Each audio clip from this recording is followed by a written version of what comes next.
কুষ্টিয়ায় national leaf tobacco কোম্পানির মালিকের কাছে 2 কোটি টাকা চাঁদা দাবির অভিযোগ উঠেছে জেলা কৃষক দলের আহ্বায়ক সুমন সরকারের ভাইয়ের বিরুদ্ধে। চাঁদা না দেওয়ায় প্রতিষ্ঠান বন্ধ সহ নানা ধরনের হুমকি দিচ্ছে তারা। এ ঘটনার নিরাপত্তা চেয়ে প্রতিষ্ঠানটির মালিক থানায় জিডি করেছেন। যদিও চাঁদা দাবির বিষয়টি অস্বীকার করেছেন কৃষক দলের নেতা ও তার ভাই।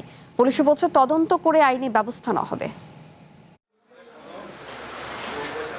কুষ্টিয়ার মিরপুর উপজেলার গোবিন্দপুরের তামাকজাত পণ্য প্রক্রিয়াকরণ কোম্পানি ন্যাশনাল লিফ টোবাকোর পণ্য সংরক্ষণাগার এটি।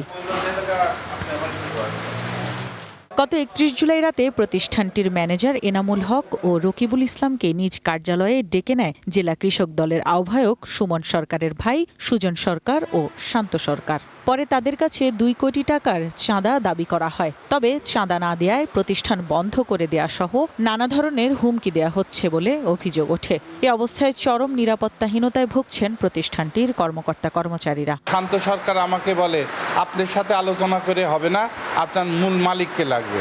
কি কেন লাগবে? বলছে যে আমাদেরকে টাকা দিতে হবে, আমাদেরকে চাঁদা দিতে হবে। কত টাকা? বলছে যে আমাদেরকে 2 কোটি টাকা দিতে হবে। আমরা সরকারের কাছে চাই যে এই ধরনের চাঁদাবাজ এবং সন্ত্রাসীদের দৃষ্টান্তমূলক শাস্তি হোক, ব্যবসায়ীরা শান্তিতে ব্যবসা করুক। এই ঘটনার পর মুঠোফোনের বিভিন্ন নাম্বার থেকে কল ও মেসেজ পাঠিয়ে কৃষক দল নেতার ভাই পরিচয়ে চাঁদার জন্য চাপ দেয়া হচ্ছে বলে জানান প্রতিষ্ঠানটির মালিক রাইসুল হক। এ ঘটনায় থানায় সাধারণ ডায়েরিও করেছেন তিনি। প্রথমে লিডারদেরকে জানাইছি, পরে প্রশাসনের কাছে গেছি, প্রশাসন কাছে জিডি করছি। প্রশাসন এখন তাদের তদন্ত করে দেখতেছে। এটা প্রতিকার চাচ্ছি, আমার দেশে যেন কোনো চাঁদাবাজি না থাকে, কোনো ব্যবসায়ীকে যেন হয়রানি করতে না পারে। যদিও চাঁদা দাবির বিষয়টি অস্বীকার করেছেন জেলা কৃষক দলের আহ্বায়ক সুমন সরকার ও তার ভাই সুজন সরকার। এই অভিযোগটা সম্পূর্ণ ভিত্তিহীন, মিথ্যা, বানোয়াট।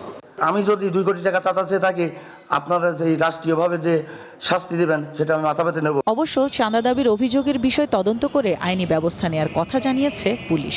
বিজ্ঞ আদালত অনুমতি দিলে আমরা তদন্ত শুরু করব, পরবর্তী আইনগত ব্যবস্থা গ্রহণ করব। ব্যবসা প্রতিষ্ঠানের নিরাপত্তা সহ চাঁদা দাবির বিষয়টি তদন্ত করে জড়িতদের বিরুদ্ধে দ্রুত ব্যবস্থা নেওয়ার দাবি জানিয়েছেন ন্যাশনাল লিফ টোবাকোর কর্মকর্তা কর্মচারীরা। One national desk.